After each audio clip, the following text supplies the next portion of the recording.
과 연초 국면에 있어서 연말 마지막 일주일 그리고 연초 또 신년 일주일 해갖고 시가총액 최상위 종목들 중에서 한 25개 그 정도를 팍 올려치면서 지수는 올려쳐놨는데 그러고는 돈이 계속 그쪽이 이제 또 조정권역이다 했을 때는 그 차순위권으로 좀 종목 장세를 강하게 뿜어내서 다음 단계 그리고 좀 시간이 지나면은 거기에 대해서 또 차순위 종목인 5천억, 7천억 이런 종목들 속에서 또 이제 강하게 뿜어내고 요게 가장 일상적인 양상인데 그러다가 이제 시가총액 5천억, 3천억, 2천억까지 쑥 훑고 난 다음에는 다시 이제 초대형주가 또 강하게 올려치면서 지수 상승을 이끄는 그러니까 지수에 있어서 기간 조정을 주면서 거기서 시가총액을 한 단계 내려오면서 이제 종목 장세를 주고 그러고선 이제 1개월 내지 1개월 반 정도 후가 되면은 다시 또 시가총액 최상위 주 종목으로 또 지수를 강하게 드는 구간이 나타나는 게 맞는데 그렇게 지금 못 되고 있다 하는 면들 지수 연말 연초 지수 상승을 이끌었던 시가총액 최상위 주도 폭락을 하지만 오히려 중위권, 중하위권에 있어서도 강한 순환매가 돌기보다는 거기서 멈춰있는 그런 형국은 어쩌면 좀 대세를 의심할 필요도 있다 하는 그런 지금 양상들이 되고 있고요.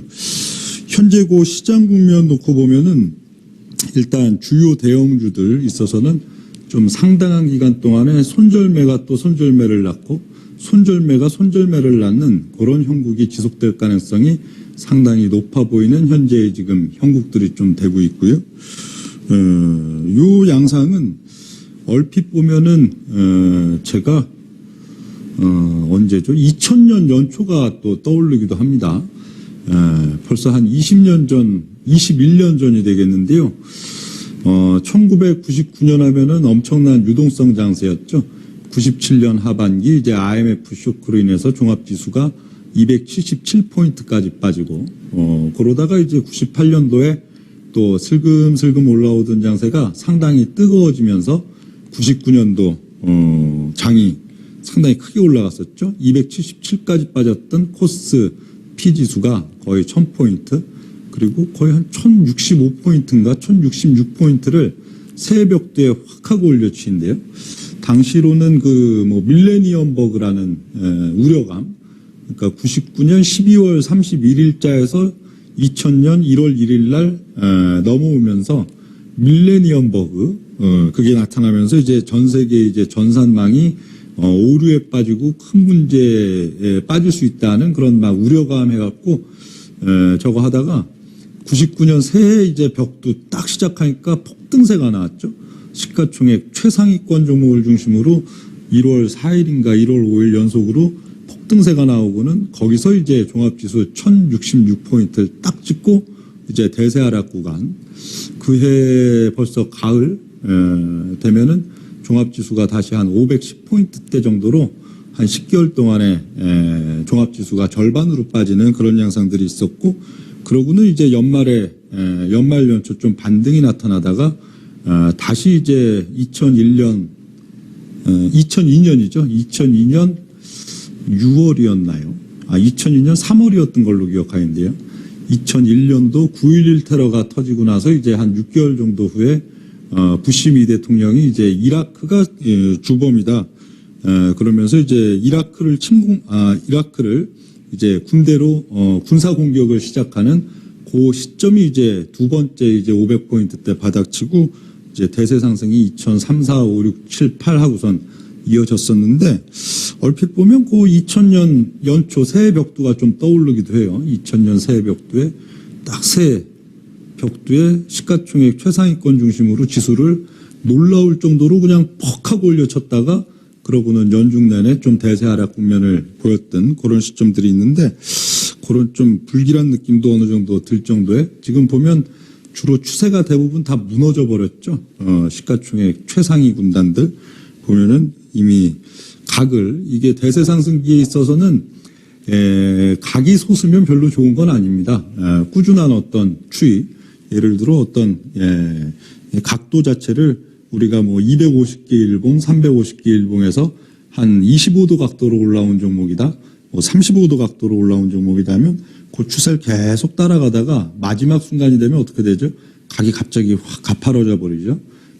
60도, 70도 이러고 팍 가파라져 버리면 거기서 이제 상투를 치고 중장기적인 2년, 3년, 4년, 5년 혹은 10년의 대세 하락 구간에 접어드는 경우들도 상당히 많은데 지금 시가총액 최상위권 종목 중에서는 거래량도 어마어마하게 실으면서 그런 차트를 만들고 있는 종목들도 상당히 있어서 지수가 쉽사리 바로 막 또 이제 고점 돌파를 하고 하는 국면들을 맞이하기보다는 대세를 좀 의심할 필요도 있는 현재 또 국면일 수도 있다 하는 내용들이 되겠고요.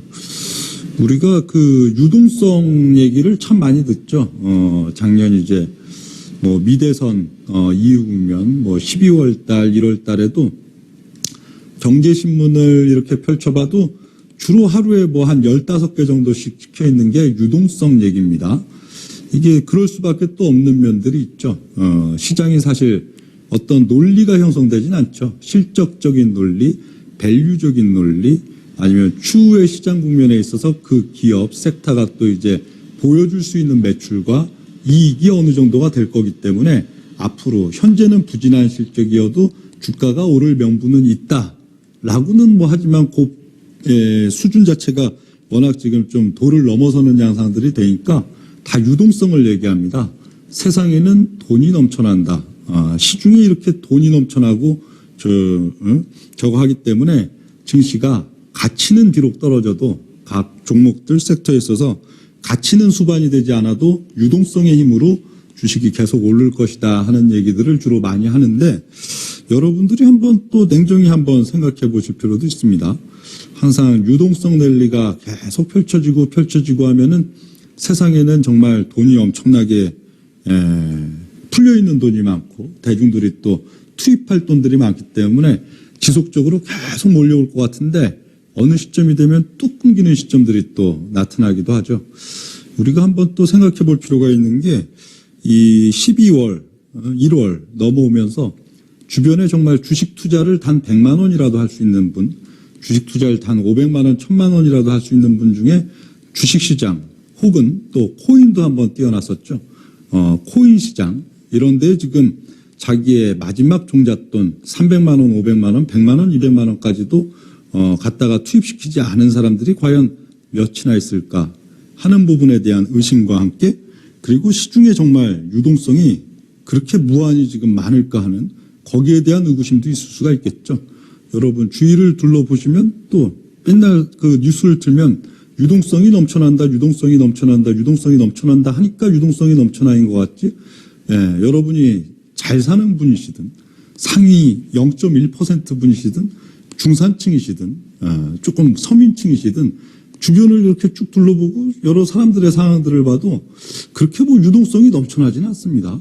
다들 그냥 막 돈이 지금 막 너무 많아가지고 이걸로 뭘 할까 그렇게 하는 형국들보다는 어쩌면은 한계 상황 속에서 빛을 내서라도 정말 소득이 그렇게 지금 늘지 않는 시점들 속에서는 빛을 내서라도 어떻든 저렇게 올라가는 주식시장에 나 편승해서 뭔가 돈이라도 벌어봐야겠다. 막 올라가는 것 같은 또 코인 시장에 편승해서라도 돈을 한번 마련해야겠다. 그런 면들이 아닌가 하는 그런 지금 생각도 좀 드는 시점들이 되고 있고요. 그래서 이런 상황들 만약에 시장이 지금 대세가 꺾인 것이다 하면은 이제 장세가 또 어떻게 펼쳐질 것인가 그것도 한번 반추해 볼 필요가 있겠는데요.